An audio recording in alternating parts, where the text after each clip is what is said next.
Hurst Helmsley spit. He was doing it the other day, and he didn't really. I failed. He was basically like just like squirting it out, like.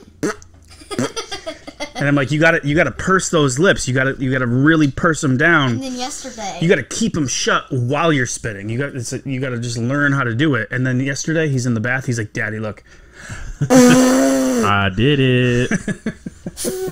This is how I do it. Farted out of his mouth.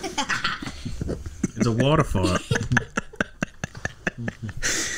You farted out of your mouth and you burped out of your butt. Oh wow. Okay. Oh boy. Welcome to the Higher Energy Superpower. This is episode 33 of the Turbo Duo Cast. My name is Leon Phelps, a Dusty Rose. I'm not quite sure yet. Could be either one, baby. Welcome to the show with all the right responses to your video game queries. Ooh. Oh, it's the Turbo Duo Cast. And you know why? Because we have my brother from another game show lover. He is the oral assassin. He puts the ass in classic gaming. Captain Longstrong from the Hunan province of Hungdong, Trenton E. Wright III, Esquire. And the half that makes us whole, Salvatore Thomas. Yay. Superstar, soccer, 2 goals on Saturday, weaving in and out, deke left, deke right, shot in the corner, Mata. And the other team passed to me by accident, but I still scored. You crushed it. Thank you. You did an awesome job. Well, welcome everybody. This is episode 33 of the Turbo Duo Cast. We have finally made it. 33, Trenton. Oh, yes, we did. Best 33 in sports, Patrick Ewing. Oh, not Larry Bird? No, I'm probably wrong. I was looking it up though. We got Larry Bird. Listen to this: Patrick Ewing, Kareem Abdul-Jabbar, Scottie Pippen, Patrick Waugh. Who?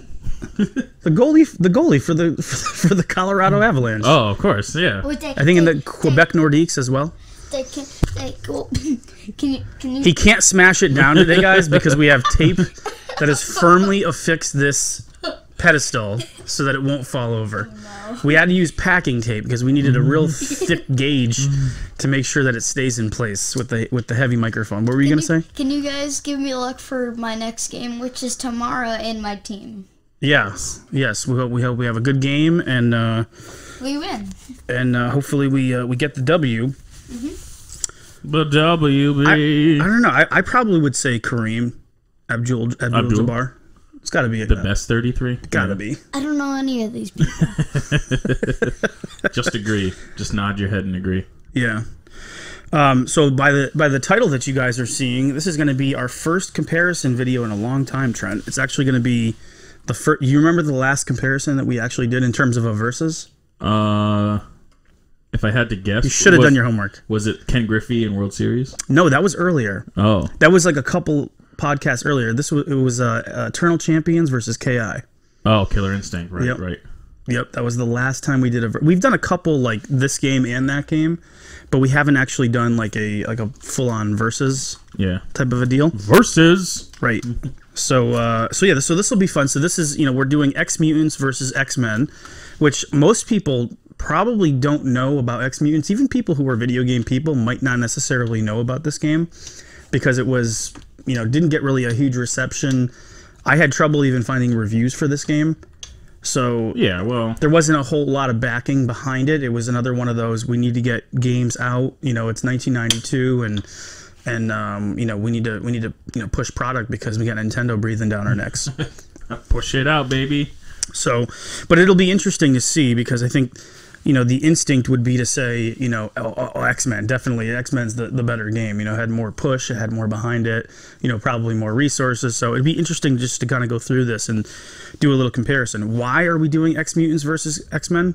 Well, number one, because it's fun, right? It's fun. It's always fun to compare two games to one another. Versus. And both of these games are comparing two different types of, I don't know if you would call the Ex Mutants superheroes, but they're kind of like superheroes, right? Well, they gotta be. They're saving something. Right. They're heroes. They're heroes either way. Not in a half show though. No.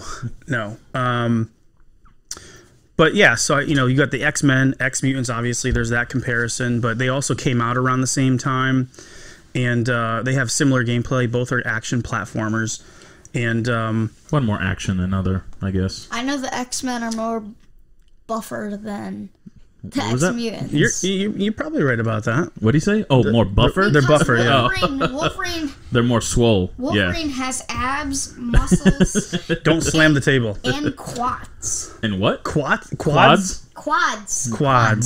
Okay. You checking out the quads, baby? I can see it in this picture. Look at that. The quad muscles. Yes, All right. Quadzillas. they're huge. But first, before we get into the main segment proper, we gotta whet the appetite a little bit, Trent. And we do that. Ooh. We do that with everyone's favorite segment, pickups. Oh man. Yeah. Now You must have a few then. I have a few, so I'll run through. I have a few. I'll run through mine, and then we'll let you run through yours. We will break it up a little bit. Sal's got a couple things he wants to share. I don't want to be last. I don't. I promise I will try not to spend too much time on these, but I will share with everybody some of the pickups. Kind of coming from our last episode, which was the Retro World Expo. Still kind of had a little bit of a fever, with some of the games out there. I've got a new heading, a new point, that I'm heading towards, which we'll get into. But I'm just gonna open it up. So we're gonna start here. We're gonna get my camo bag. I know what these are. This is my thing that I use for my head at night. There you go. This is my thing that I use. I put it on my head to go to sleep. It's really relaxing though. My son has requested a sleeping mask, I really want one. which I thought was used by middle-aged women in the 80s. A sleeping mask. Yes, he actually falls asleep very quickly if he's got something covering his eyes. Oh, okay. Yeah. Like this is normally on my face. My little pillows that I used when I was very, very little. Those I put those on my face. So if we start a sleeping podcast, we'll have a great first segment for everyone. Yeah. I think they want to get to the games. I'll have a sleeping podcast. There you go. That sounds fun. I don't think it. We need to look and see how many sleeping podcasts. You'll probably zoom to the top of the charts with your sleeping podcast. Mommy can be on it and she can show her massage robot thing. Oh, her massager? Yeah. Her back massager that she bought? Yeah. The robot. That'll help you sleep. That'll get you relaxed so you can sleep. Okay. All right. So the first item we have up for bid is one that I've actually owned already for a while, but two times didn't have a backing to it.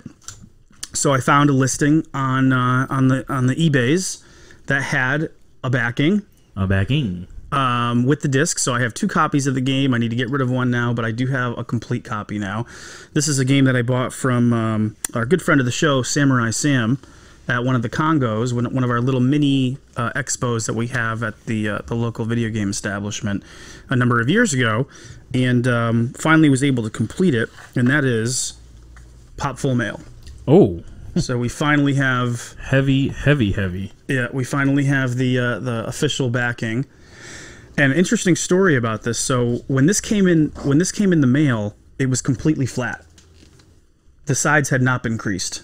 Okay, I need to use back. Okay. So I reached out to the seller and I said, at first I was a little worried. I said, "Man, this looks real, but I'm a little concerned because it wasn't folded at all." I mean, it was shiny, right?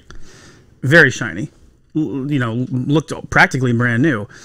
And then I noticed, after I sent him the message, I looked at where he was located. And do you know where that was, Trent? Wherever Working Designs is located. Redding, California. Thank you. You are very astute. You're on the ball today, son. Daddy. You can go. And then you can come back. I'll still be talking, I'm sure. Good. Oh boy. Let's see if he can make it happen. You want to come this way a little bit? I got it. Look at that dexterity and core strength. All right. Strength. You got to come through the same way. You really have to go under the camera. Yeah, he's from Redding, California, which is exactly where Working Designs is from. And so I asked, he told me when he responded, he said, actually, I know quite a few people who worked there, you know, that were around back then in the industry, and I was getting stuff, and the backing that you got came right off the presses because I had a lot of those, and I just didn't have the heart to crease them because they were so fresh. So I held on to a lot of this stuff, and now I have a bunch of it. I need to get rid of it. So he sold it with the game. So he had the game too. He didn't just have a whole bunch of like back arts. No. Oh, okay. No, he had the game and the back art. So did you ask if he had like other like stuff or? I didn't. I mean, I can still send a message to him. I still think it's super cool that he either grew up or lived in the same town, that because Working Designs is such a special company. I mean, they brought games that would never have come over here, to the States, RPGs, really kind of that colorful sort of niche type of a game that most people, it's not an NHL or an NFL or a FIFA, but it's something that there's a core audience that's really fervent, so they catered to that. They had full color manuals, and we've talked about all that. But yeah, so pretty cool. I'm glad that I finally completed it, but again, took my time, found one. And so all right, so that one you bought complete, is that what you're saying? So I got this from Sam with the manual in the game, no backing. Okay. And then now I got this, it was the backing in the game. So now I have an extra copy of the game. Hey, what's it called? Oh, just the disc, basically. Just the disc, yeah. Hey, what's the game called? Pop Full Mail. Pop Full Mail. What do you do? You run around thrusting swords and bad guys and trying to save the land from evil. In the sands of time. Mm-hmm. Is it kind of like the old Zelda games? In a way, I guess. If it would be like any Zelda, it would be Zelda 2, maybe. But it's a fun little, run around, hop and bop, kill things and fight bosses. And hop and bop. Very cute, kind of chibi look to it. Anyways, so that's number one. Number two is a game that we were talking about previously that I was looking for, and that is Dungeon Explorer. Whoa. This is the one that Pack Family at the show had. And he had a copy that kind of had a little bit of water damage on it. Oh, that's right. Yeah. So I was able to get this for about 100, which he wanted like 180 at the show. Whoa. Wow. Yeah. Now it says it's 1 to 4 players. Yes. Is that? So this uses the team tab. This is basically Gauntlet 4, but like. Oh, it's like vamped up. Oh, it's like Gauntlet. It's like Gauntlet. But it's got 6 let me guys see. in the game. Yeah. It's basically, so it's Dungeon Explorer, and most people might know the turbo version of Dungeon Explorer, which is a little bit more RPG leaning. This is more like a Gauntlet 4. I mean, there's still some of that leveling up, but it's not quite as far as the other one is. Oh, that's pretty cool, actually. We should try it out. I thought it was, I must be thinking of a different game. I'm thinking I just think of like a turn-based, yeah, no, this is like RPG kind of. This is a dungeon crawler. I'm into it. Yeah, Man, 4 players too, huh? Yeah, we can get everybody in from Hudson Soft. Yeah, that's pretty sweet. Today it can be 7 sprawling dungeons. It can be you, me, Uncle Trent, and Ryan. It could be you, it could be me, you, me, her, me, you. Stop. And the next one... No, you stop. The next one, this is one that doesn't have a disc. Again, this is something I'm going to have to hunt, but I love the hunt, guys. So if I can find something really cheap and then wait around and try to find... It's the thrill of the fight. Something to complete it, I would love to do that. And that is the case art and manual. Manual is in fantastic shape. Ooh. Oh, wow. Earthworm Jim. Well, holy jeez, would you look at it. Special edition. Oh. We're talking pounds, baby. Yeah, I think I got this for 90. Oh, yeah, keep doing that. Case art and manual. Okay. So that's a nice piece of work you got there. Well, I'm sort of going after the Sega CD now, so who would have thought, huh? I don't know why. It's crazy. Nice. Yeah, so we need to get a disc for that, but from the game dude. Patience is a virtue, and we'll make it happen at some point. And this one is in response to this video because, if I'm going to get X-Men, I mean, You might as well get it as two. Also, in addition to, you got to go for X-Men 2, The Clone Wars, complete in box. And that's the one I have because there's two versions. There's one without the this shiny. This is not Star Wars. Yep, $25. Clone Wars? Oh, nice. $25. Yeah, that's good. Yeah. I mean, it's not the best condition, but no, that's good though. It's good enough for me. Yeah. Hey, why is it called the Clone Wars? Because that's the story. There's cloning going on, and they want to. But it's not Star Wars. Do they mean clones by a bunch of people that look the same? You realize that this came out well before the Clone Wars. This came out in 1995. 95, huh? You were 1 year old. I was 11 years old. You were? Wait. I'm thinking of 1984. 5. So Sal, why don't you go with one of the items? What do you got over here, and then I'll continue. Should I go with the rarest thing? Oh my gosh, I think you should go with the rarest of rare. Okay. So I got this. So some people don't normally get this in Pokemon packs, but I got. So Sal bought himself a Pokemon set that comes with 10 or 11 packs. It comes with an oversized card. It was $40-something. We got it on sale for $35. Okay. Well, you bought it, so. Yeah. And one of the packs, he got a card that he's very proud of, and it looks. And nobody ever finds It's very colorful. It's an ultra rare Mew V. And he's been wanting this card for seconds. No. I've been wanting since he found out about it yesterday. No, I've been wanting the Mew V Max. The Rainbow Mew V Max. But this is actually really cool. Mm-hmm. And there's not really many. Well, I think there are, but you don't see Fashion Strike on a V before. Definitely, I've never seen it. Fusion Strike. Yes. Right. Fusion Strike. I mean, it's a very pretty card. Yeah. I like the color on it. Looks really nice. It's real colorful. I can't believe it's an ultra rare, and it only does. And Psychic Leap does only 70 damage. Well, Yes. But Energy Mix doesn't do any damage. so why don't you show the other piece that goes with this that you got So the other this day is that you bought? This is really cool. He was very proud of this. He said, "Daddy, can I get this? Can I get this?" I said, "No, you can use your own money." Your money is. So it looks like a bunch of Pokemon cards And then- of the back, but it's an ultimate guide to Pokemon. The ultimate guy. It's actually pretty neat. It tells a lot about the history of Pokemon, the Pokemon movies, the Pokemon games. Okay, can I All the toys, the plushes, the cards, the games. I want to get to the Pokemon video game one. You think? I think we should go through the whole magazine and share it with the people. I found the Game Boy area. A to Z. So he's learning all about the Game Boy games and all of the history of Pokemon, which is really cool. And Oh, Blastoise. Ooh. we learned about there was you know who Logan Paul is? Yeah, of course. Yeah, he wore Daddy, I found them all. he wore the most expensive Pokemon card to WrestleMania a couple years ago, I guess, or last year. This year, yeah. Over $5 million for the Pokemon Pikachu Illustrator card. Yeah, allegedly. Well, I mean, it says it in here. I don't know. Right here. Yeah. Okay. Wait. I don't know if this is real or not. Is it not? It's real, but it's not a real card. Go ahead. Can you put that in? All right. Bookmark it. Picture me rolling. Let's go.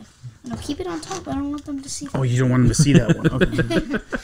I don't think they can see it anyway. I will continue. So, Trenton, this is a game that you either have or you really like. I'm not sure. I have or I really like. Okay. For the Genesis? Yes. How do you know what I'm going to talk about? Oh, I don't know. You usually buy all Genesis games. It's not like it's hard to figure out.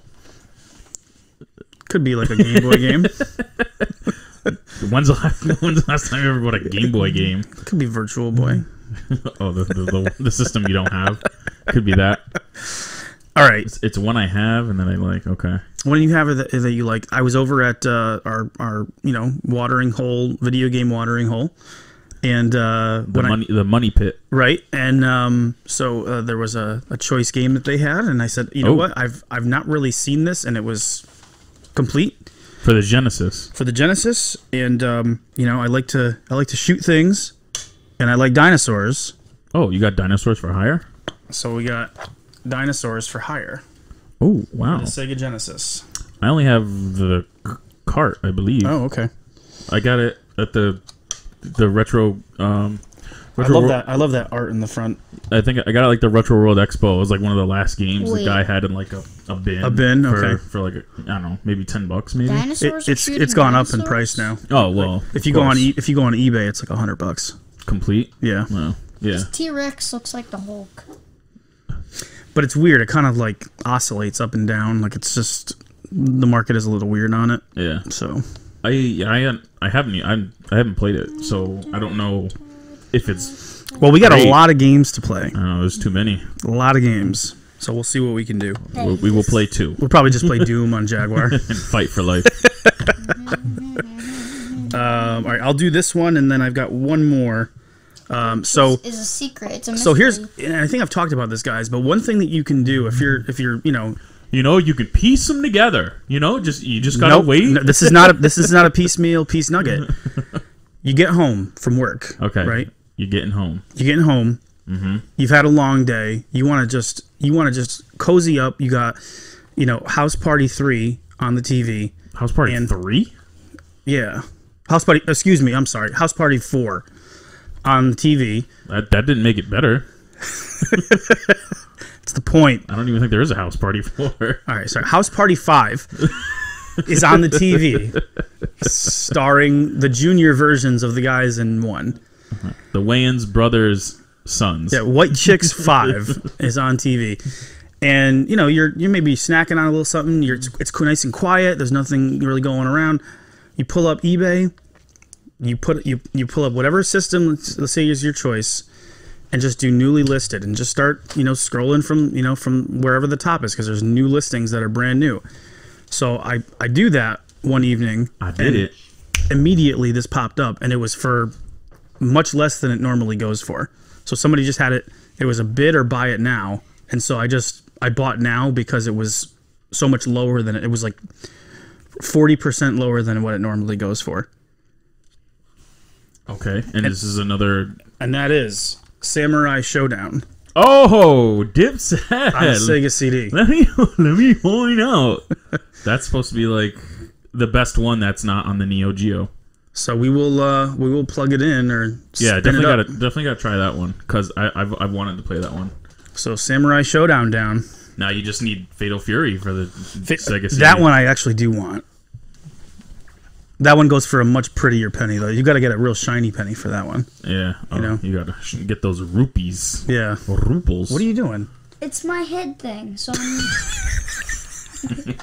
What? It's my head thing. All right. Okay. Enough. This does not make for good pod. Okay. This one's supposed to be the best one. That's, like I said, that's not the Neo Geo. And where did you hear that from? Just because I know. Oh, all right. Did you play it? Because there's only a few. No, it's just supposed to be the best one, because it does some of the scaling. Does it do scaling? Yeah, not like crazy, but it does it a little bit. Okay. That ain't true! That's not true! So get your facts straight. And it's got the CD. It's got the CD music. Quality sound. I mean, there's the one on the Genesis. I know that the one on Genesis is actually if you're not comparing it to the arcade, it still plays well. It's pretty good. Yeah, it's hard as balls, but yeah, it's good. So it's that one, but I'm almost positive it does some of the. We'll have to minimal scaling, not right. Maybe it zooms out just a little bit. Yeah, yeah. Because the Sega CD can do that. It can. That's what it was made for. Nice. Yeah, I definitely want the Showdown.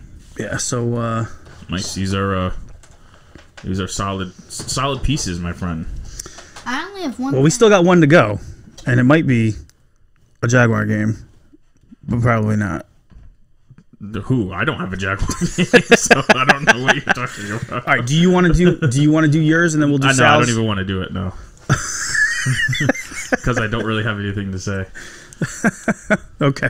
I really want to play this Dungeon Explorer. We're gonna play it. I know. I'm just intrigued by it because I mean, that's the part that sparks the fire. I think I was thinking of some other game where it was like a Dungeon Keeper. Is that on the Dungeon Sega Master? CD? CD? Dungeon Master. Is that on the Sega CD? Dungeon Master. Where it's like an RPG. Yes. Yeah. Okay. Maybe that's what I was thinking, because you like set traps and stuff. I think. I don't know. I feel like I've never even heard of this one then. Or maybe I have, I just didn't even think about it. But the fact that it's like 4-player and it's like a gauntlet game. Hudson Soft made it too? Or at least published it? Or Nice. See, I mean, there's a lot of good games for the Sega I know CD. there is. I know there are. It's crazy. There's actually, like a ton of really good games for it. And you're almost there, my friend. We're getting there. Did you make an official list yet? I haven't yet. I'm just going for the games that I want right now. And then if I move on to the next, it's like when I do planks. You know, it's like I need to get to 5 minutes, but I say let me just get to 3, and then let me just get to 3:30, and then let me just get to 4 minutes. You know, and it's like you can bow out at any time, but don't.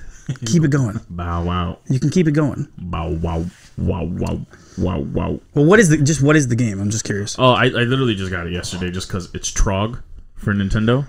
I haven't heard nothing about this game. I have no idea what this is. I feel like it was like a Jaguar game. It sounds like a Jaguar game. I know. It's from Acclaim. It's actually supposed to be really good. It's like a Bomberman style game. Oh, all right. It's actually. I just looked it up while I was at Game Exchange. I'm like, it's Acclaim, but the art's are really cool. So it's like 50-50. If like, apparently everyone says it's pretty solid. Buying an Acclaim game is like playing Russian roulette. It's like you're just like you're playing with fire. Yeah, I mean it's definitely not 50-50. Oh man! All right, so we were at a flea market just a couple of weeks ago. And it was a church flea market, so it wasn't like there was a lot of like textiles and a lot of pots and pans and a lot of spoons. I got a free cut. Pictures of somebody's grandfather. I got confetti and there were people just giving away boxes. There were kids bringing boxes to their parents, like Mom and Dad, look what I found. They're like, great. Wait, I was one of those kids. Did you say you got confetti? I got confetti. I got a jar of confetti. He got a record player that spun up, but the speaker didn't work. A speaker didn't work? Oh, what? It's an all-in-one. It was like an all-in-one. Did it look like a little briefcase? Yeah. I got a box of stuff for $1. Oh well, you can just connect it to speakers, right? I got something that was $30, so nobody had to pay $30 for a radio. Yeah. And I turned the it was a CB radio. I turned God. I turned the antenna into a like a sword. Of course. So nobody can mess with me now. So nobody can mess with me. I was like, you never know, you might find some games there. It's like whatever. So I don't know much about this game, but I looked through. You said it was cool. I looked through and I didn't see anything. And then this kid comes around and he finds this game. Daddy, look at this game. And it's not. Wait, hold on. This is a game I already own, but now it's a game he owns. And to me, this is probably the best game in its genre. If not for another game in the same sort of vein, but more of an arcade version. The best game if the other game didn't exist. Well, the other game is an arcade game. I got you. So it's a little bit different. And that is NBA Live 95. The best basketball game for this generation, bar none. Sports. If you're looking for a 5-on-5, it's still not complete simulation. It's got a little bit of an arcadey feel to it. But it's just the best basketball game of this generation. I've never played the Super Nintendo version. I imagine they're pretty close. But just I remember. Yeah, they actually are. It's one of those where there's not much difference. Not much difference. Like it's not like slow or yeah. So he got it for $4, and it's 50 cents. It's like a complete of a complete. Like I don't even think this game was ever played. Maybe once. It has the where is it? Here we go. Does it come with a poster or something? It's got everything. It's got the registration. It's got the 4-way adapter slip. It's got a EA Sports 95 preview. It's got the manual, and the cartridge looks like it was never opened. It looks about as pristine as you could get. Wait, and that was it, huh? Just one NBA Live 95 game, huh? He had that, and then he had there was Tony La Russa's baseball or something. Just whack, of course. So, but I thought it was a good find because this is a NFL 95. This is just a real special game, and for Sal to for Sal to start his collection, or continue to build his collection and put this game in it. I mean, this is one of the best. So you gotta get it for $4 at a flea market. You see it for $4 at a video game store, you're like, The guy that was selling it, wasn't the guy in his 60s? He was an older gentleman, yeah, but he was very nice, very kind, and he was willing to. He was selling a make Mickey a little Mouse lightsaber. A Mickey Mouse lightsaber? Yeah. Interesting. I'm done. All right. So the last one here, this came in yesterday. Oh, it's fresh in the bag. Yeah, I was anticipating this one. I cut it, but I haven't opened it yet, so it's either going to be really good or really bad. You know what it is, right? I know what it is, but you both don't know what it is. I don't know what it is. You don't know. So this comes to us all the way from Newport News, Virginia. Ooh.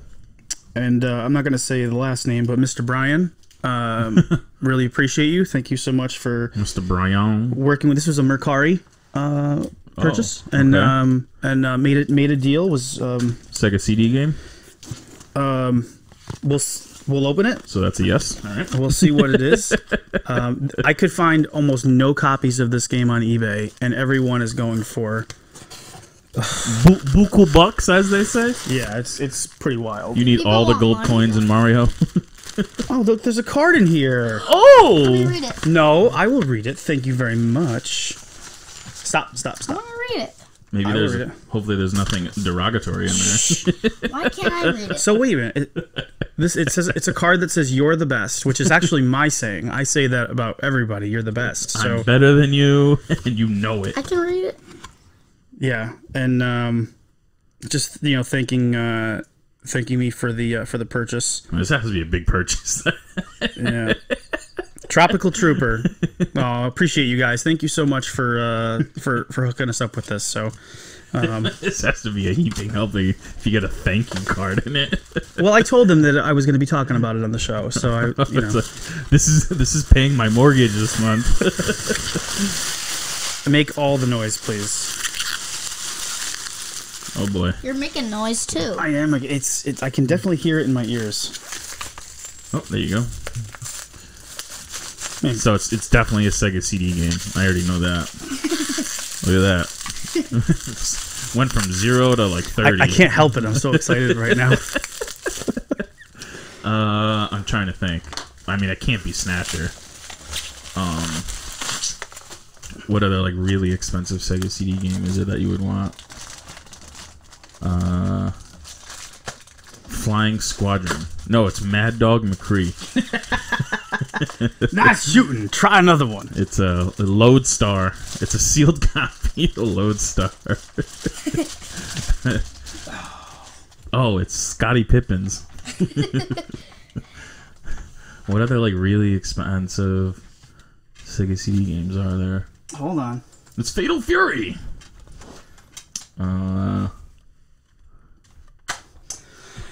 Lords of Thunder Oh, okay. for the Sega CD.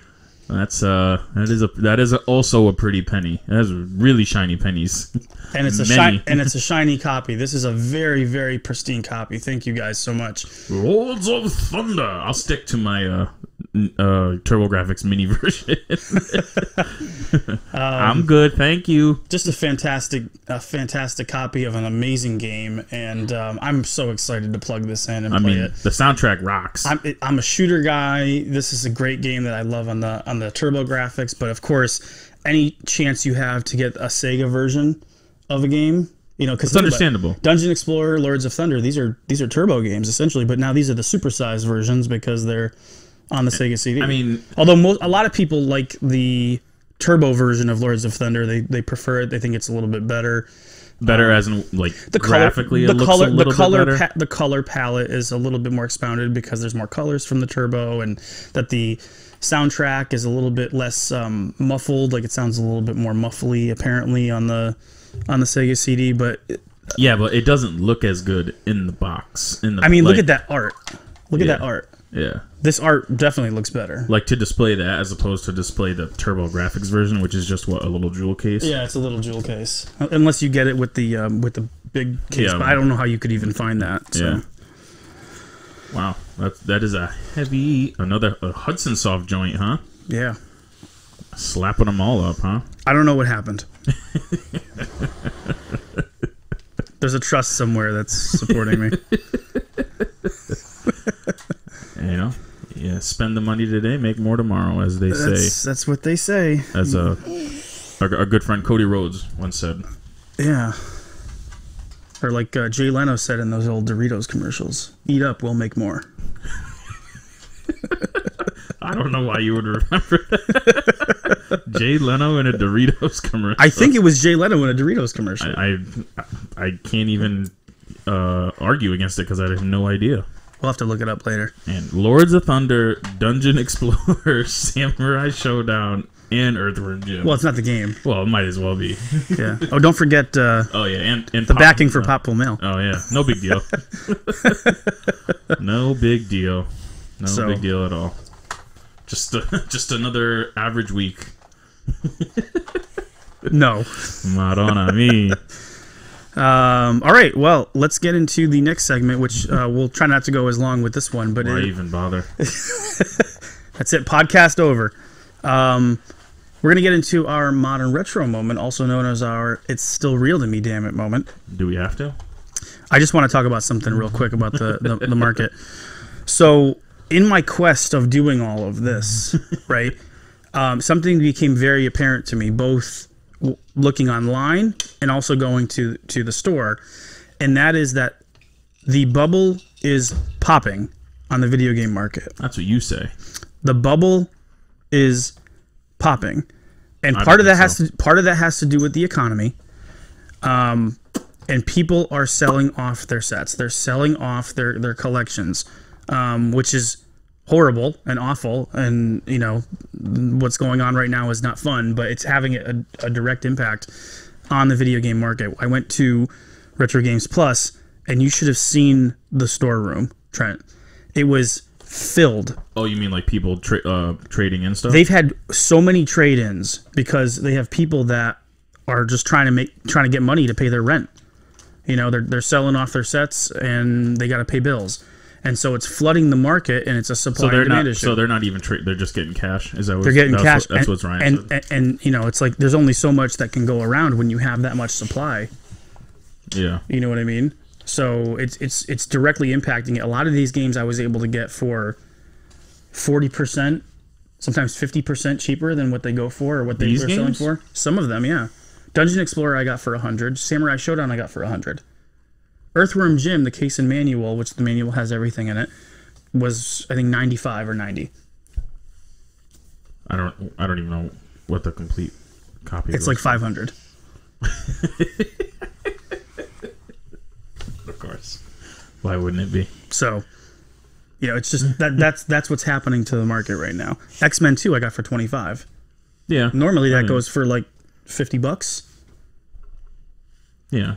So, you know, if you're in, man, if you guys are in a position where you're having to sell off stuff, my heart goes out to you. I mean, I'm praying that things improve. But if you're a person who has the opportunity to scoop some of this stuff up, now is a good time to do it, or very soon will be a very good time to do that, because stock is coming back in and you're going to be able to find stuff. So just, I guess we'll find out for sure at the next event in a couple weeks. We'll see. We shall see. But on the next show, I really think it's happening. I mean, you should have seen how much stuff they had. I mean, he had a guy brought in a case of NES games that had Metal Storm, Mighty Final Fight, all the Mega Mans, every like choice NES game you could think. He had them all in a case that he had brought them in and was trying to sell them. Carts. They had a Saturn in the box, like complete in the box. I mean, there was just like, and that was like the stuff behind the front case. But then in the storeroom, there was just like piles of stuff. It's weird that, I don't know, just like people, if they really need the money, then they wouldn't just try and sell it themselves, or like at least look But these up. are people that might need a lot of money quickly. And so they're like, where can I go? Because I can't wait online. You know, I can't wait for everything to sell.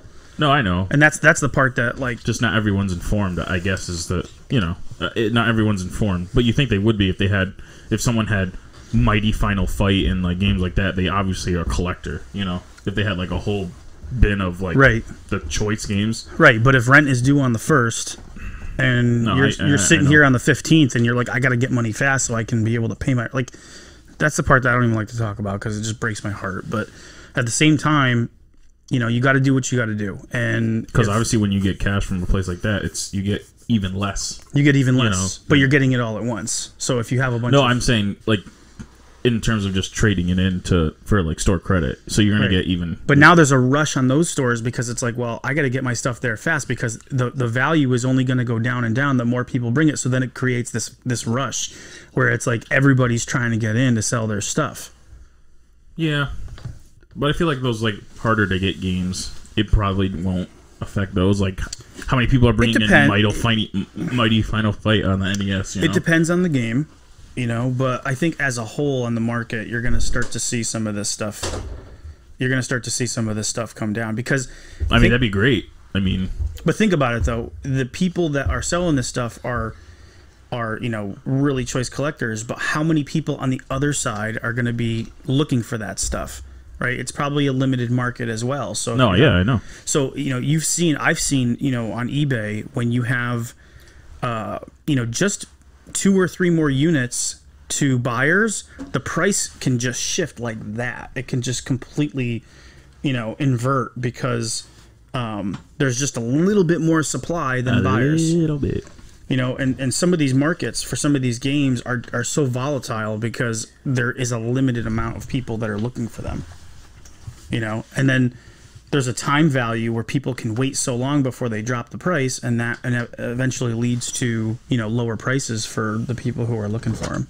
So we'll see what happens. You know, like I said, I hope the bleed stops because it's just not good for people who, you know, who bought this stuff. But at the same time, you guys, you know, we all got to be responsible for our stuff. So if you're spending your rent money to buy games, you're probably in the wrong place. You know, that is true. So that was my modern retro moment. I just wanted to go through some of that. So if you guys have the loot and you're in the market, stay ready because there's going to be opportunities coming up. I think. Stay ready, player. So, and with that, we'll take a quick commercial break. We'll be back to discuss the theme of our show. We will? Yeah. We'll be back? We'll be back. When? Right now. Right after this commercial break.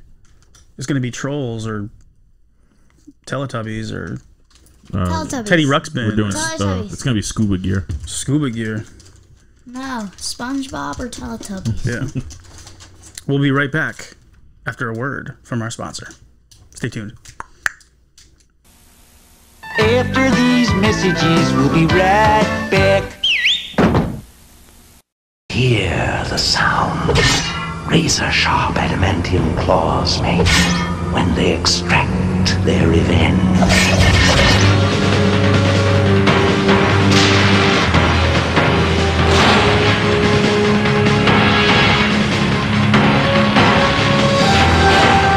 They're here. Marvel's X-Men on Sega Genesis. System to game, sold separately.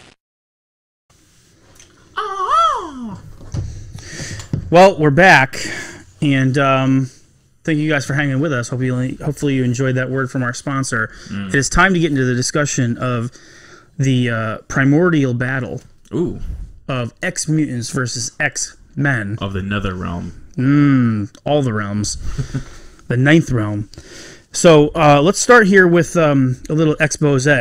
So the first game that came out of these two was Ex Mutants. It is a Sega released product. It was released in 1992, developed by Malibu Interactive, Trenton. Yeah, they did the Malibu comics. Yeah. So Malibu Comics did Malibu Interactive. Men in Black.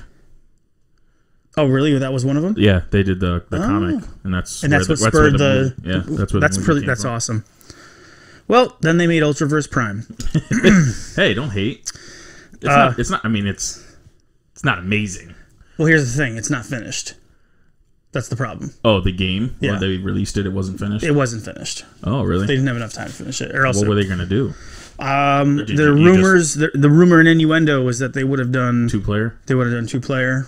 Yeah, they would have had it a little bit more fleshed out because it's got the bones Yeah. of a good game, you know. So they did. Let's see here. Three Ninjas Kick Back.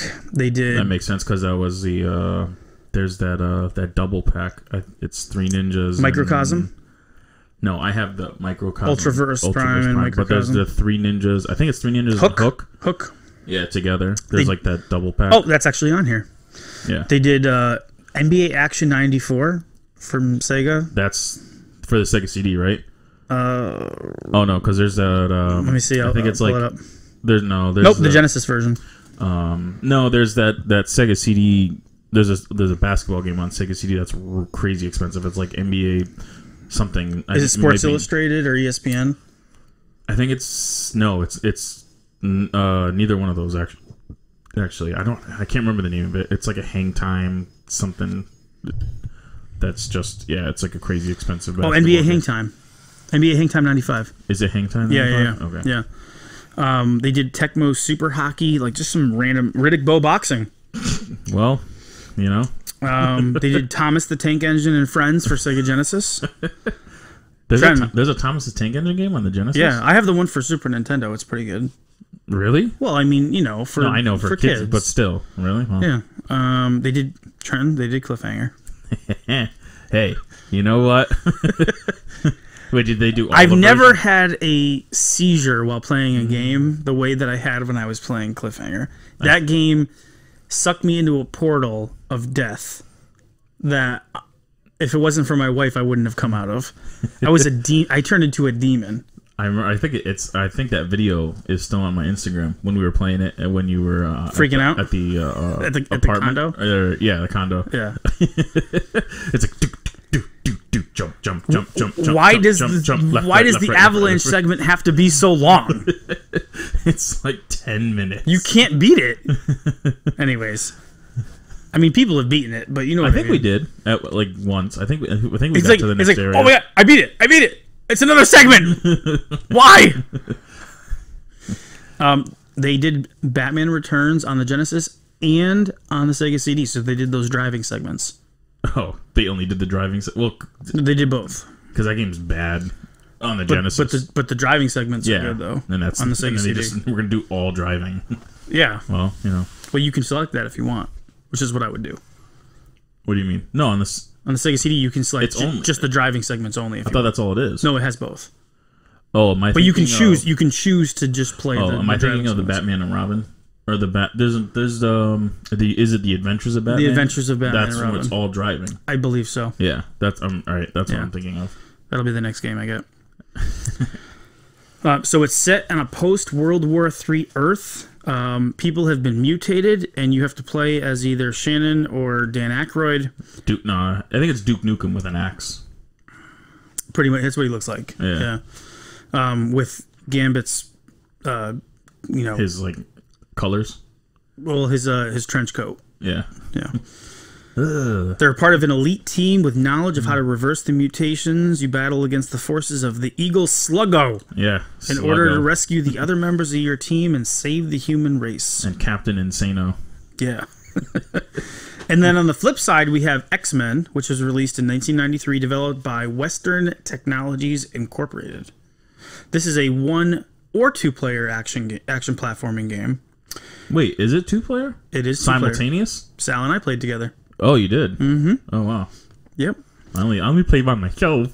So Western Technologies, they were a early pioneer of portable systems. So they actually developed the technology that worked into the Microvision game console. It was the first portable that had its own cartridges. The Microvision? The Microvision, which I think was a Milton Bradley property. I'm not positive. The Microvision. Yeah. I can't even picture what that... It's like a black and white, like dot matrix type video game system. It had... so it was before the Game Boy? Yeah, this is like 80... late mid-80s, like 83, 84. It was revolutionary, but like it was just, ahead of its time. They actually developed the Vectrex console system, Trent. Oh, okay, the Microvision. Yeah. Oh, so... Is it Milton Bradley? I don't. I'm just looking. So they. Oh, so they were kind of like individual systems in a way. Or at least some of them look like they are. And then It was. put, I like, know a that it little was. cartridge. It was Yeah, the it first is. system to have individual cartridges. Yeah, it's Milton Bradley. Okay, so they Western Technologies also developed the Vectrex. So the Vectrex Oh, wow. system. You know, we need to. You got a little history in the game then. We need to talk to Nomad Steve to learn a little bit more. But then they sold that to Milton Bradley and General Consumer Electric. They developed the sound applications and the algorithms for system speech in early games as well. It's the place where Bruce Straley got his start, Trenton, if you know Bruce Straley. Do you know who Bruce Straley is? And who is Bruce? Bruce Straley actually was instrumental in the Naughty Dog games, namely the Uncharted games and The Last of Us. He was a director on. Oh, wow. Man, So, it's surprising that these people are just like, they just stay in the game, literally, for like 20, 30 Guys got years. some chops. Yeah. So they worked on Joe Montana 2 Sports Talk Football, which was the first real Joe Montana football game for Genesis. They worked on Art Alive, Trent. Oh, God. Terrible. They also it's like a bootleg Mario Paint. You just got to use a essentially, controller. yeah, you just got to fill in whatever pictures they got there. They did the Menacer 6 game cartridge. Okay, well, they did something. Yep. X-Men, they did the next couple Joe Montana games. They did Outback Joey. On what? I'll tell you in a It's second. not the Genesis, right? I think it was a Genesis. Outback Joey? Yep, Outback Joey. I don't know if it released in the States. US, yeah. Outback Joey. I'm sure it released in Australia. It doesn't even sound like a real game. Yeah, so they also did Spider-Man the Animated Series game for Super Nintendo and Genesis. I definitely never played that. All right, well, all of these are very bad. Yeah. But they also did the first World Series baseball, which is notable for being a pretty good game. Wow. I'm just looking. Although looking for at some this reason I Outback remember Joey. Blue Sky Software being the developer of World Series baseball, so maybe Blue Sky did one of the follow-ups. But they also did Math Blaster Episode 1 In Search of Spot. Oh, on the Genesis, the Math Blaster game they have. Yeah, I believe so. Wow, man, they got a track record. They have a record. That's what you can say. They definitely made games. Yeah. So, and both Western companies, so both like American developers, right, of these games. So you have a lot of in commonality between these two games, even though they're using properties that are, vastly, one's a lot bigger than the other. Okay. Yeah. Well, yeah. Obviously. Yeah. So where do you want to get started with this? I mean, do you... I think we should just do like a comparison as, like a standard, like go over the graphics, sound, and kind of compare them like that. We can do that. I mean, let's start with Ex Mutants. So the one thing that jumps out about Ex Mutants to me is when you look at the game, like when you first see it, it screams cheap. And it screams shareware, DOS, compact. Oh my god, really?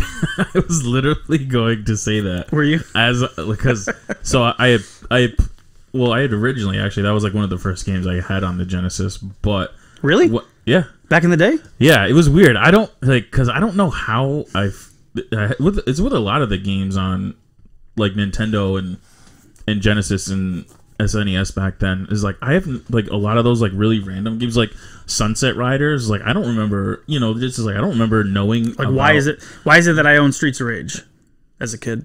Yeah, there's no rhyme or reason. Yeah, but it was I don't know if I would assume I saw it in a magazine and I just don't remember seeing it in a magazine. That was before I had so like the two games I wanted. Besides, Wait a minute, you got your Genesis late? Yeah, I got 94. it when I was in 5th grade. 94. 94. So wait, how? Because I got it. That was 2 years old by that point. Yeah, dude, I don't know.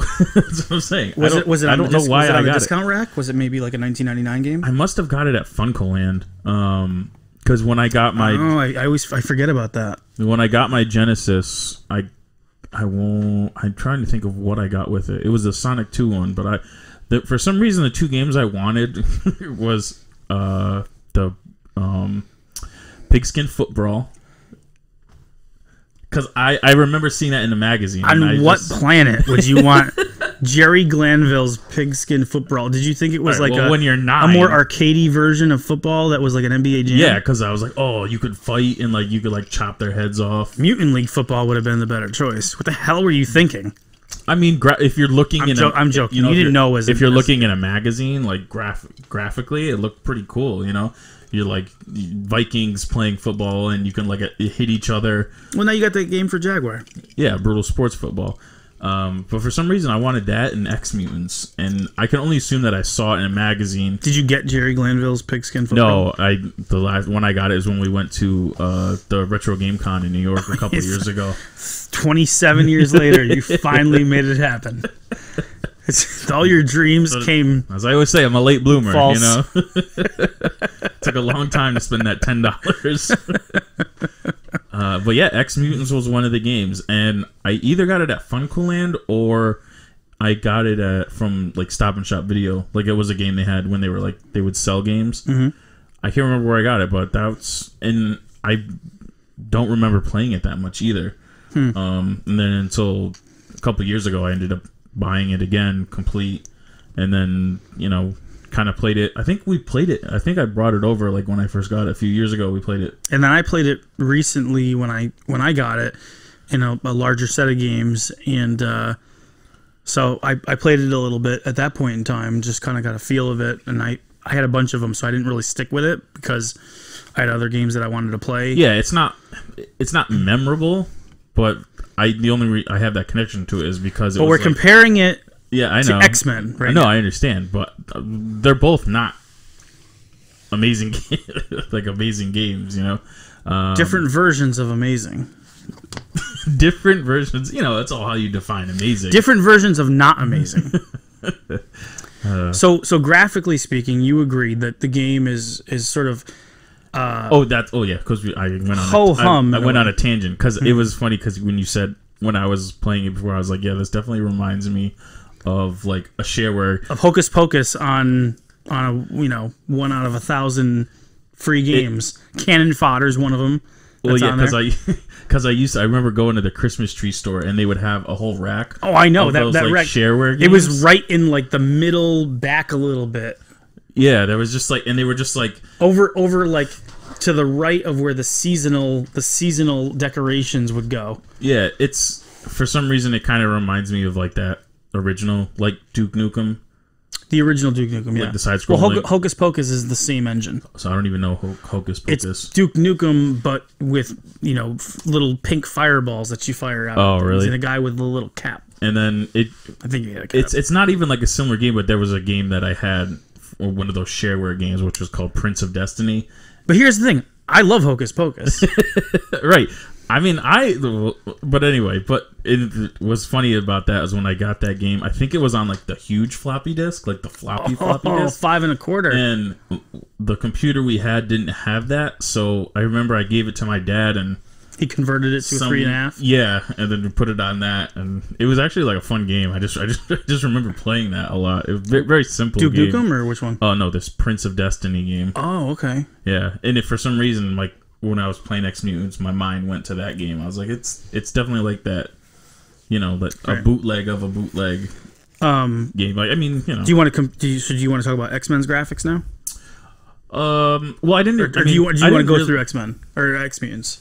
Yeah, we could compare the graphics to. So, I think in terms of graphics, I like Ex Mutants better. I'm not saying the graphics are better. I just like the way they use the colors in Ex Mutants. The colors are rather vibrant. Yeah, especially like if you're in like that lava level, like the lava level, and there's the lava looks. You have that situation where I know I mention this all the time, but there's those gaps in the cave where you see further back, and that's moving at a different speed. So you have that parallax of that foreground juxtaposed against the background, and it looks nice because for as mundane as maybe the graphics seem, they're very tight. Yeah. I mean, yeah, everything's smaller than as compared to like the sprites in X-Men. Not saying that's so smaller. Let's talk about smaller. Why are you very well versed in smaller? I'll tell you what. I will take smaller, Pause. but moving well. Because on the flip side, definitely. you have an X-Men game where the graphics, visually, when you see them to start, you're saying, okay, these characters look like the comic book characters. Like, Yeah, these are a exactly. really good job of creating. Like, Cyclops is one of my favorite. Oh, Wolverine's my go-to. Okay, Cyclops is one of my. But I'm talking about like in terms of like comic. I'm not a huge comic book guy. No, but neither was I. When I was a kid, you know, Cyclops and Spider-Man were my favorites, right? And I just love his look, and the way that they have him in the game is very accurate to the comic. So, and all of them, Gambit, Nightcrawler, Wolverine. Wolverine's actually not as buff as I kind of want him to be in that game, but they're great representations of the source material. Yeah. Oh, for sure. As far as the graphics overall, I think they're a little bland. They're big. The graphics themselves look nice, but in terms of the colors just seemed very washed out. Yeah, like that first level in the First jungle. level It's with just, the jungle, It's just green. or even the second level where you have, you know, it's like the industrial area where there's all the different, you know, girders or whatever. It's just a game that visually is appealing and not appealing at the same time. You know, it's got aspects of it that are you know, oh, I recognize this as purely X-Men, but then, you know, the other parts of the backgrounds are just not. They're not really whetting the appetite. Yeah, I mean, because the draw is playing as the X-Men. Like that's like, And you get to play as the X-Men. I mean, it is the main draw. I mean, I guess to not just focus on the graphics. I mean, you can, you know, you can play as 4 different characters, but you can also. Well, the thing I like about it too is that it's got that Turtles 1 thing where you can start with a character, but then you can switch to another X-Men. That's what I was just gonna. Oh, I'm sorry. I apologize. I jumped the gun. No, that's fine. Yeah, but so you can switch, and then you've also got probably a little Streets of Rage influence because you can call upon a character to come in and do like a special, like almost like a stage clear or like an enemy clear. Right. So I mean that's a cool feature. It especially helps on like the bosses when. Like in what's I can't even remember the name in the first one. Juggernaut. Yeah, Juggernaut. So like you can just call upon them to come in and kind of like swipe out, take like half his Sure, energy. sure, but that's why I don't like it. Because I know, yeah. Because here's the thing: is there's this one part in the first level where you get to a mid boss and it's Juggernaut, and Juggernaut does this move where he just runs across the screen, puts his head down, and tries to barrel you over like Rhino. Yeah, and if you're like standing on the tree and he hits, you'll fall like it like shakes the ground. Right, but you can't really hit him. It's very hard. Like you'll just slice right through him, and you'll ask yourself, "Did I hit him?" Because he didn't make a movement. He didn't flash. And maybe you did hit him, but you're not quite sure, and you didn't see his health bar move. Yeah. And so you resort to just calling upon every special character, which makes it feel like, why do I even need to attack him in the first place? Yeah, it's like one of those where he's running, you got to like jump over him and then like try to turn around and hit him at the same motion. You move kind of awkward or like a little slow, so it's like kind of hard to do that jump, turn around and swing and try to hit before he turns around. Yeah. So if we can move from there, I'd like to talk about the playability of both games because I think it kind of leans in when we talk about graphics, character models, right? The next evolution of that, or the next step of that, is how do these games play given their graphical representations? And if we start with X-Men, I've got a big problem because the first thing right off the bat, the character models are too big. What they wanted to do is they wanted to make big characters to make it attractive, to say these are the X-Men. But the problem with that is you have a lot of obstacles and characters and enemies in the game. There's a lot of like lurching out from places, like enemies that are kind of hidden and will just kind of like get on screen and attack you right away. Yeah. And when your character model is so big, you have very little room to run. And if it's a platformer, this isn't a beat 'em up where you can kind of just move backwards, move forward. It's like, well, I can't move backwards because I'm at the edge of a platform. Yeah. So how do I navigate this whole situation given, what my limitations are? And because the character models are so large, it makes it very, very limiting. That's my first comment. Yeah, no, I mean definitely, because the way it's presented is it seems like a more zoomed in, like camera angle, right. especially in the first level, because you have to do so much jumping, like in that level, and there's enemies right off screen that you come into their purview and they just hop over onto you. Or in the second level, I know I played more of the first couple levels than the rest of the game, but there's guys with guns that will just come on and just start shooting you, and you have to have really, really quick reaction time. Yeah. So it's almost like you feel like it's that Super Nintendo effect where like the screen is almost cropped. It's like I got to be really I got to like slowly inch forward because there's going to be something that's going to be attacking me as I get closer. Yeah, as in like with Ex Mutants, I don't know. It's more zoomed out. The character models are smaller, and you can see more of what you're doing. Yeah, it's just like your standard looking side scrolling, like kind of like a hack and slash kind of. Well, and here's the other piece, right? So, Ex Mutants is more zoomed out, or just the resolution of it shows you a lot more on screen. But here's the other piece, Trent. Here's the other thing I want to tell you. Here's the other thing that really gets me roiling. Roiling? Yeah. Okay. It's like, yeah. Gotta get a little aggravated a little bit. The programming of the games are very, very different. X-Men is loosey-goosey. You might think you're going to land on a platform, but your foot just misses it. Yeah, it's one of those. And you think that you're going to make it, and you don't. And so it gives you less confidence as you move through the game that you're going to be able to make certain jumps, so you don't have a good understanding of this is a jump I can make, this is a jump I can't make. It's almost everything is a leap of faith. And again, because of the zooming in, you don't know what's underneath you. So you might make a move underneath you and you might land on spikes. Yeah, that's what I'm saying, especially in like those first levels. You're doing a ton of jumping. Right. And you're just jumping up because you're going up and up and up, and then it's like if you miss that one, you're just falling straight down into like a spike. I'll tell you what, I just died and died and died and died and died and died. Yeah. The whole first level. I mean, it took the life of me. And listen, it's not to say that it's a terrible game, right? Like you can get, if you dedicate yourself to X-Men, if you grew up with X-Men, I can see somebody saying, "Listen, I love this game. I played it. I learned the limitations of the game system." I guess that was going to be my conclusion to like the whole thing was like to the playability.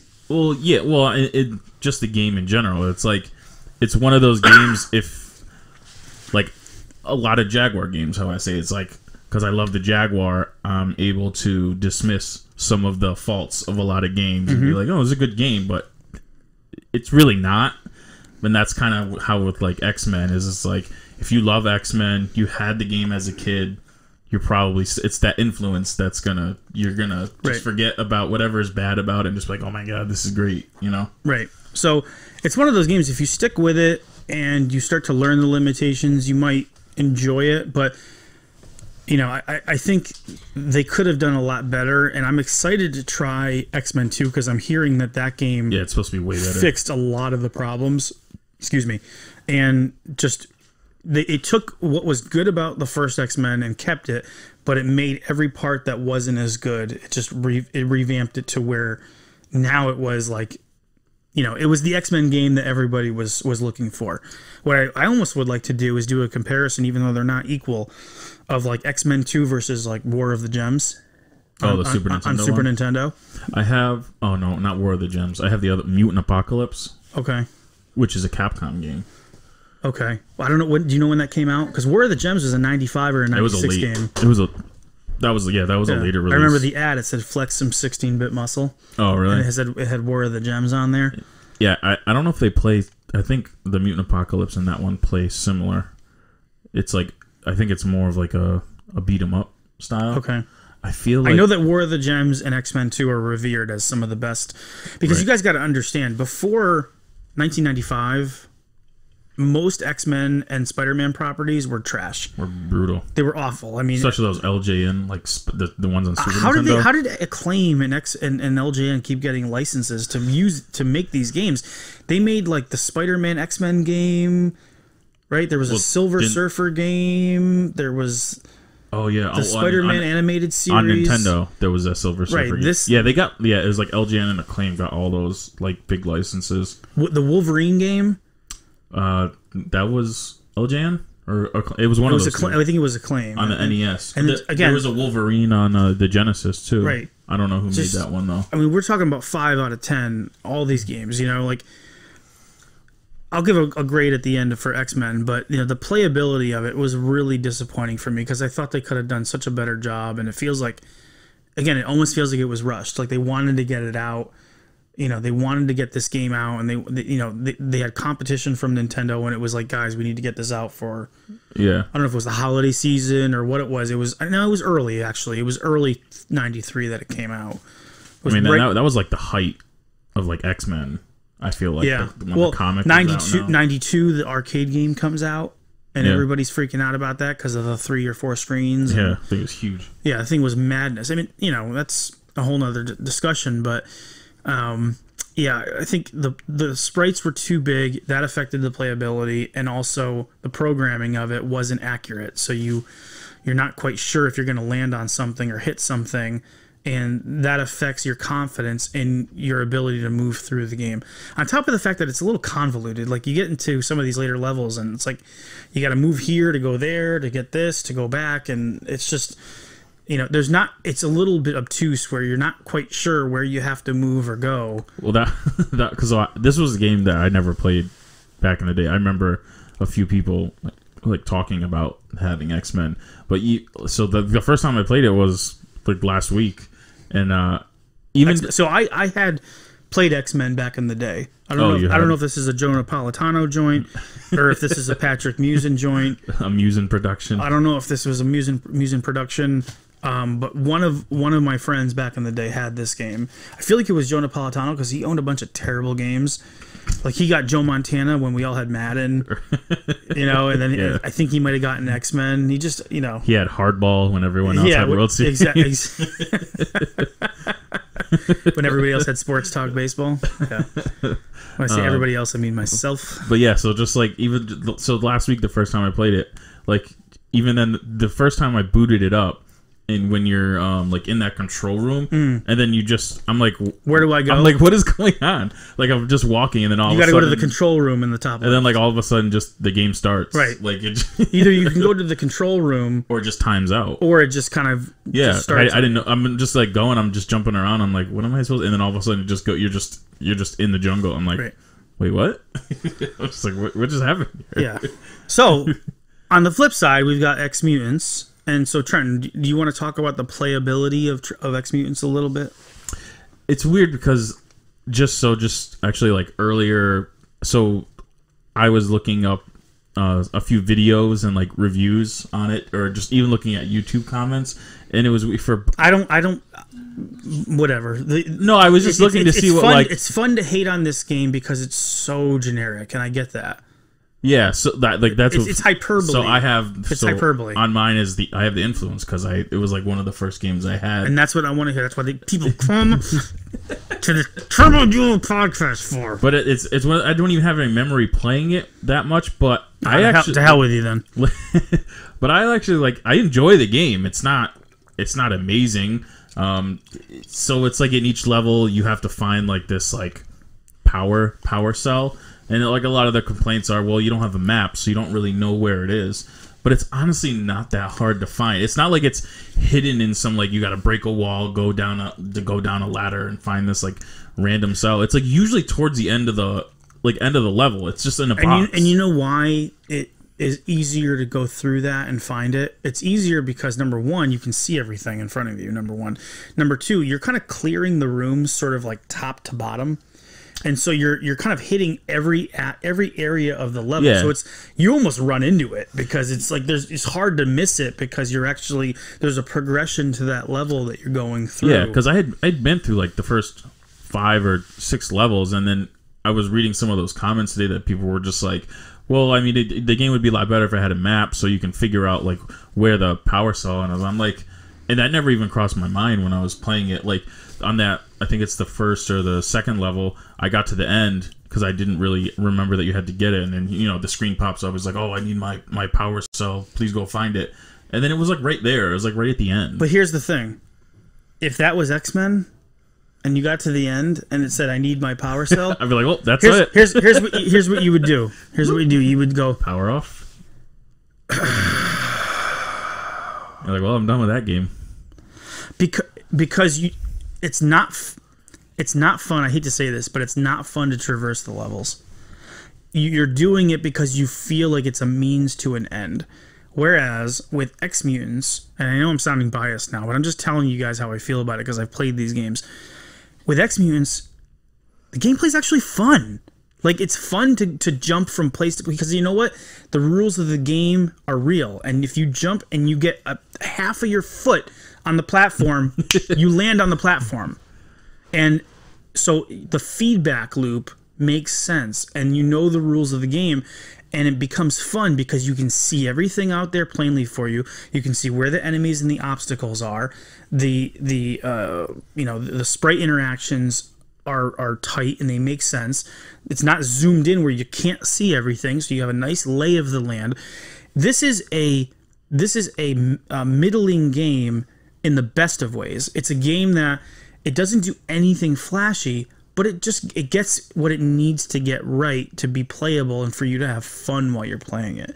And so, again, context. I'm comparing this game to X-Men. I'm not saying that this is the best thing ever made. I'm just saying, yeah. And you're comparing it in a bubble. In a bubble, when you compare the two, in terms of playability, like I'm excited to play Ex Mutants because I know what I'm getting into, and I know that I can progress in this game and learn it and get better at it. And even if I get to the end and I don't have the power cell, it was actually fun to kind of clear these rooms out and get through it. Yeah, because the platforming actually makes sense, and that's fun when you have to jump over. That sometimes they have those. It's almost like in Mario where they've got those balls on the chains that kind of like are going back and forth. Or like the swinging axe. And you got to like jump over them. So the platforming elements are actually fun. It's vibrant. The graphics are simple. It almost. I mean, for 1992. Well, you know what it reminds me of is it's like a Master System game on steroids, like a game that probably could have been done on the Master System, but it's 1992. You're not going to make a Master System game, and they made it on the Genesis, and it was simple, but it worked, and that's the most important thing when you make a game is, does it work when you play test it? Is it fun to get through? We talk about playing more 7s, right?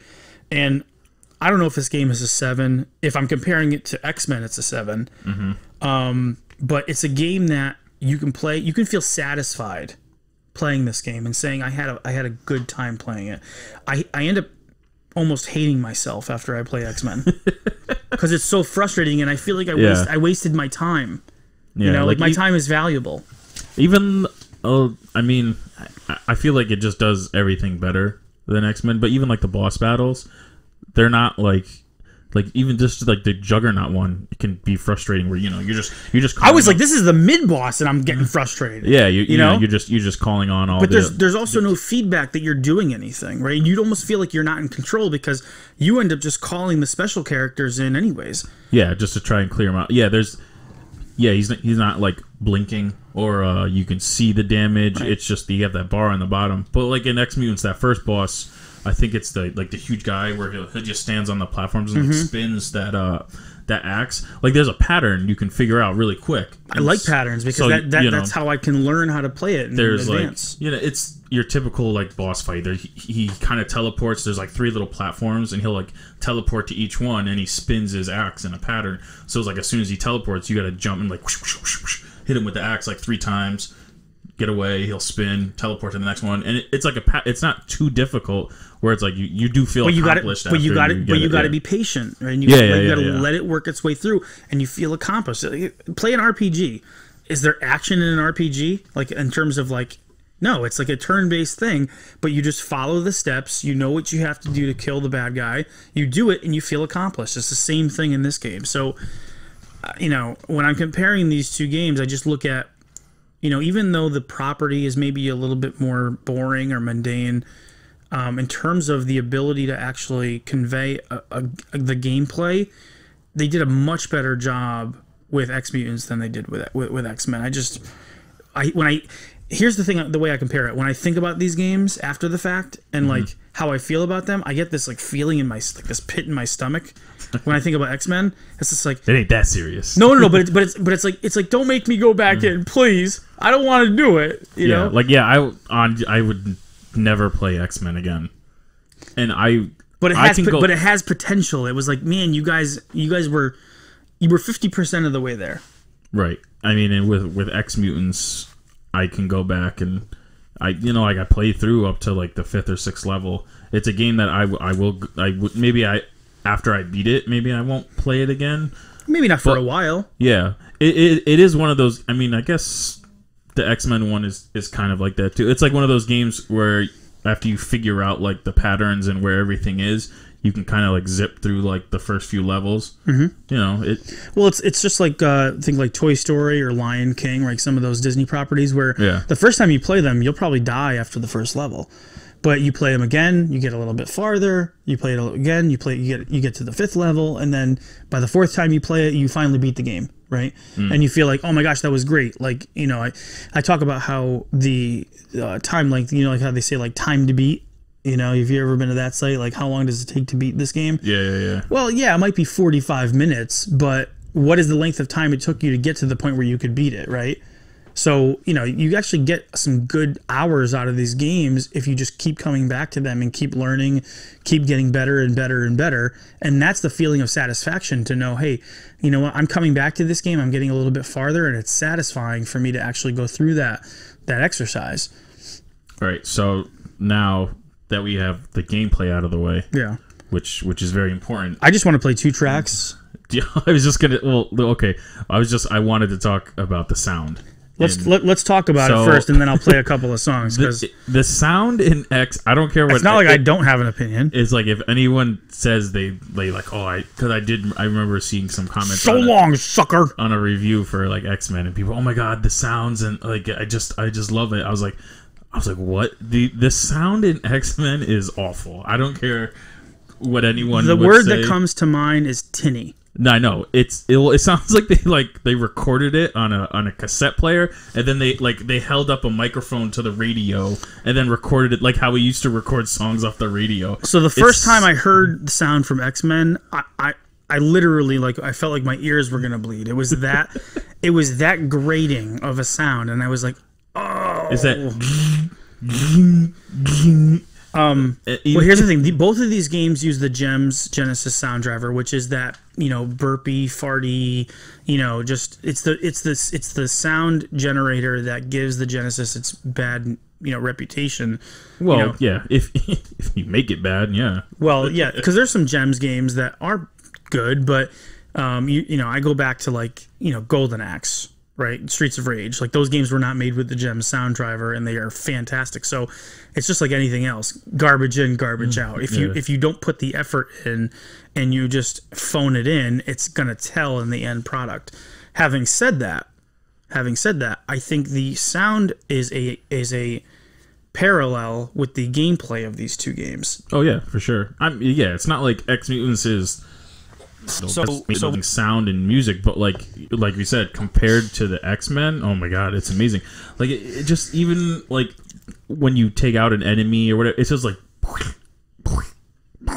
it's like you're just like hitting a diaper with a stick, and that's a good and then like analogy. When those like the whatever the butterfly or the bugs fly by, like it's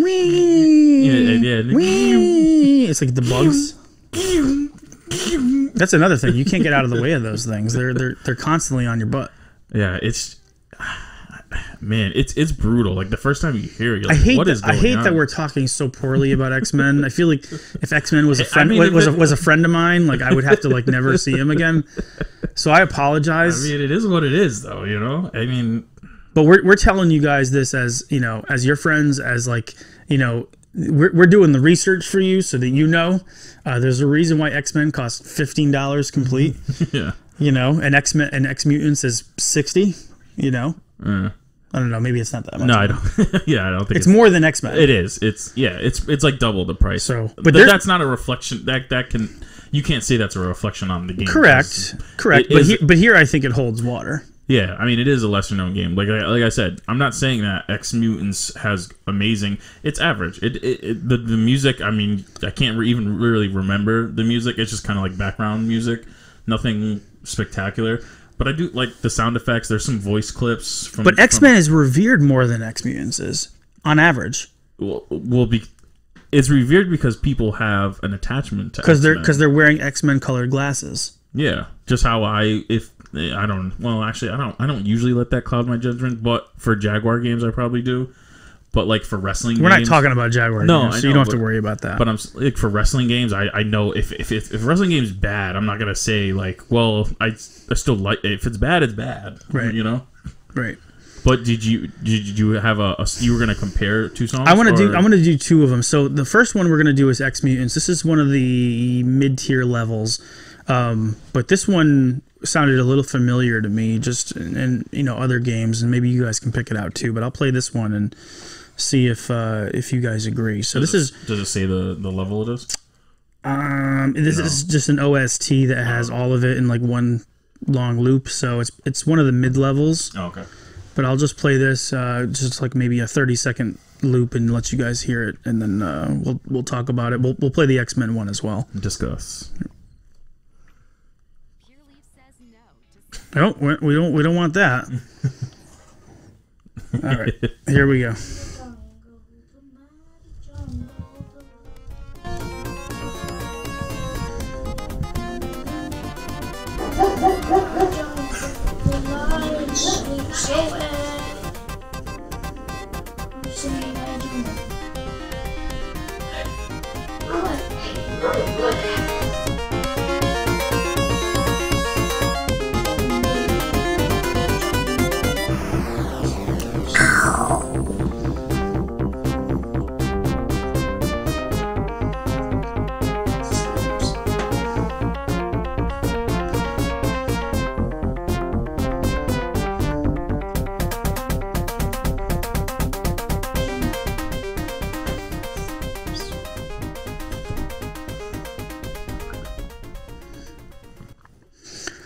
So I like the scaling on that track. Oh, what do you mean the scaling? Like the scales, like how they're kind of moving up and moving down. It kind of reminds me of Castlevania a little bit. Oh, really? I was just not that it sounds like it, but because you said you wanted to see what it sounds familiar or similar.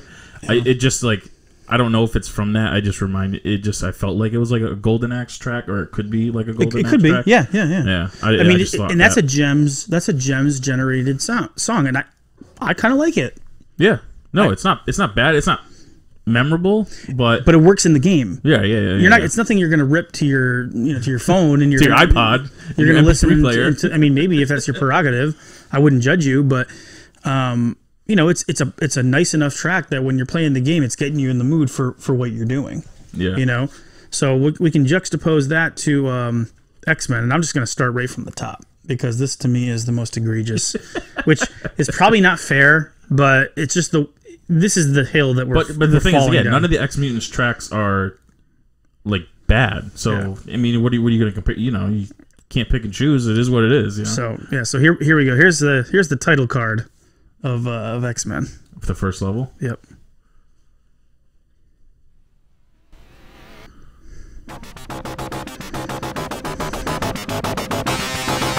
Oh, there it is.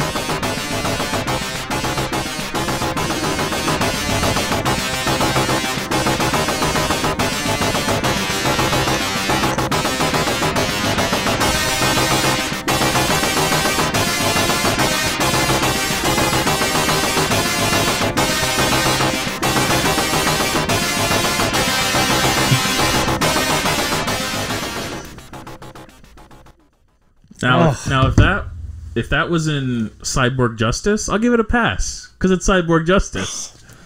This is X-Men. Why does it have to be so gargly? It almost hurts your. I mean, I don't want to exaggerate, but it almost hurts your ears. Oh, it does. It sounds like a like just a MIDI scrambled piano. You're just like pressing all the keys. It sounded like there were too many sounds trying to fit into one hole.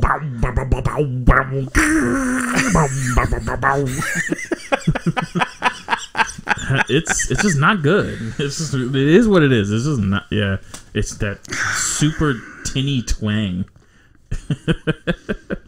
You know, what are you gonna do? I mean, it definitely affects it, because I just remember, like, I'm like, wow, this is. But brutal. the sound is an analog for the rest of the aspects of the game, like we talked about, like the, you know, from some of the graphical stuff to the presentation to the playability to the sound. It kind of has, at least it's consistent, right? Yeah. It's easy to talk about because it's fairly consistent. You know, I wouldn't give X-Men a 5, but I might give it like a 6. I don't You think mean it's overall?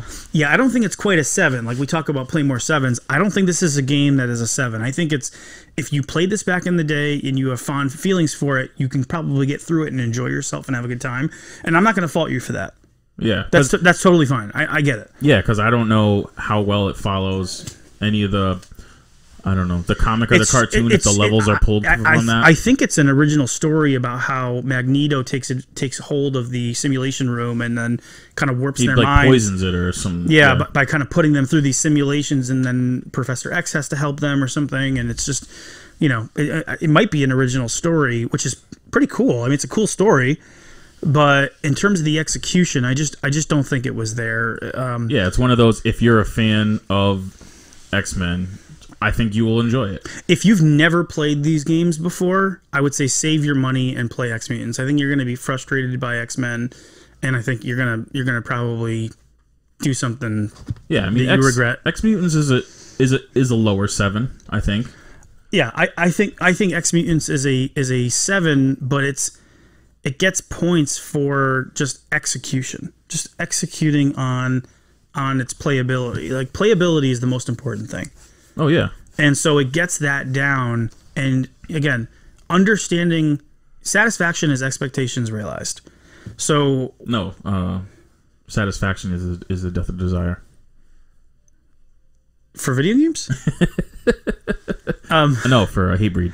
So, as I said, satisfaction is expectations realized. So when you can learn the rules of the game and follow through on them and learn from them, it's satisfying, and that's what makes you want it. That's that feedback loop that you're getting, and I think Ex Mutants provides that much better than X-Men does. So I would give Ex Mutants a low. I don't want to give it a 6 point something. I would say a lower 7, like you said. Yeah, whatever that means. But it's a lower 7 that has some heart to it. It does. I mean, there's, you have like a little, I mean, you would even call it not a cutscene, but it's a by the numbers game, but at least it was executed on. Yeah. I mean, it has some character to it. It does have, there's like little scenes in between each one. They're kind of, they throw some humor in there. Yeah. I mean, you talk about cliffhanger. I mean, at least it works. like the systems work well. It's hard as balls, but at least the systems work well. Batman Returns, the driving segments, they work well, right? You played Riddick Bow Boxing. You were like, it's brutal, but it makes sense. Oh, the Super Nintendo one? Yeah. Yeah, I was like... Ultraverse Prime, it plays well. It's somewhat boring because they weren't able to finish it, but yeah. But at least it's got the bones and it plays all right. So, I feel like Malibu had potential that, you almost wish they got another opportunity to make a big property. They did decent stuff. They never really kind of made that next tier or that next level, but you got to hand it to them for at least, Ex Mutants is a competent game. Man, if they would have flipped the script on it and did like, after they saw like a couple other people like put out games, if they would have been like, all right, let's make Ex Mutants like a beat 'em up. That would be awesome. That'd be great. I mean, you could say the same for X-Men because they did make it in the arcade, so right. Like a beat 'em up. I don't know why they went the platforming route when they could have just gone beat 'em up. It's like you had to wait until the Punisher game before you had any kind of like superhero beat 'em up on a console. Captain Commando, maybe? Was that on Super Nintendo? Yeah. Well, I mean, Captain America and the Avengers? Yeah, but so they could have. It would be stripped down just like Captain America was on the Genesis and Super Nintendo. Right. With the X-Men beat 'em up. Right. It's a Data East joint, right? I feel like they didn't program that especially well. Or maybe, Data East did the arcade game? Oh, sorry. I think, they think they did the Genesis version. Captain America and the Avengers. Oh. So I don't remember who did the arcade game of X-Men. I wonder if it's like a licensing thing. Maybe they weren't allowed to. It wasn't Konami? Was it? I don't know. But I'm saying maybe that's one of the reasons. Maybe they didn't have a license to publish it on a home system, because whoever had the license for the X-Men. I don't know. I'm just thinking. It's the same. I guess it's like the same reason why we never got the Simpsons arcade game. Konami. Recorded. Oh, okay. It is Konami. Well, so you wonder why? Maybe because it was such a widescreen game. Yeah. I feel like it has something to do with licensing, because they like the Simpsons. Oh, I see what you mean. Because it was a Marvel property. Yeah, and they were already making X-Men games, so maybe they just they weren't able to put it out on a home system. Yeah, an arcade only. Yeah. Who knows?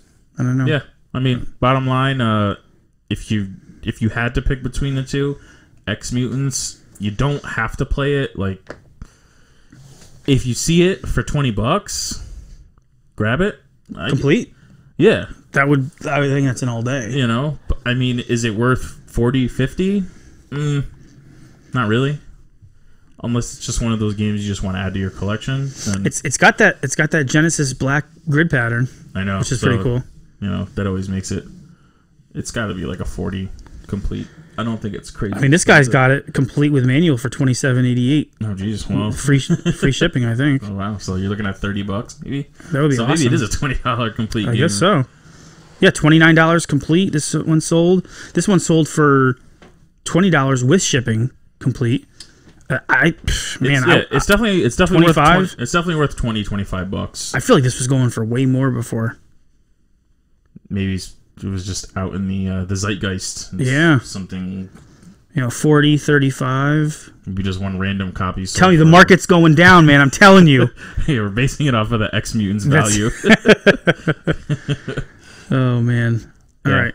If you got to choose Ex Mutants, it's not a game you have to play.